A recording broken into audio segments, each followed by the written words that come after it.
India has confronted this challenge since independence, having a neighbor that is an epicenter of global terrorism. Major international terrorist attacks are traced back to that one country. UN's designated lists of terrorists are replete with its nationals. The most recent example of cross-border barbarism was the murder of innocent tourists in Pahalgam in April this year. Madam President, Excellencies, while asserting our rights, we must also firmly face up to threats. Countering terrorism is a particular priority because it synthesizes bigotry, violence, intolerance, and fear. India has confronted this challenge since independence, having a neighbor that is an epicenter of global terrorism. For decades now, major international terrorist attacks are traced back to that one country. UN's designated lists of terrorists are replete with its nationals. The most recent example of cross-border barbarism was the murder of innocent tourists in Pahalgam in April this year.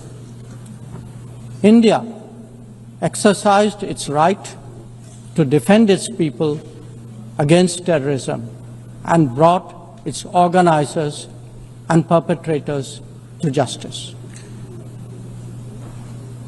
Because terrorism is a shared threat, Madam President, it is essential that there is much deeper international cooperation. When nations openly declare terrorism a state policy, when terror hubs operate on an industrial scale, when terrorists are publicly glorified, then such actions must be unequivocally condemned. The financing of terrorism must be choked, even as prominent terrorists are sanctioned. Relentless pressure must be applied on the entire terrorism ecosystem.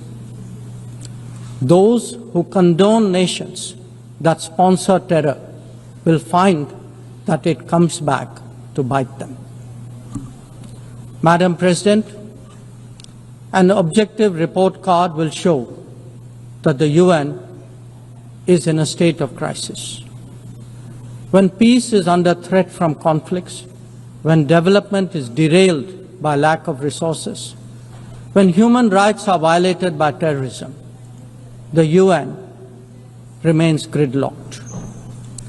As its ability to forge common ground diminishes, belief in multilateralism also recedes. Central to the erosion of the UN's credibility has been resistance to reform. Most members strongly desire change, but the process is being made an obstacle to the outcome. It is imperative that we see through this cynicism and purposefully address the reform agenda.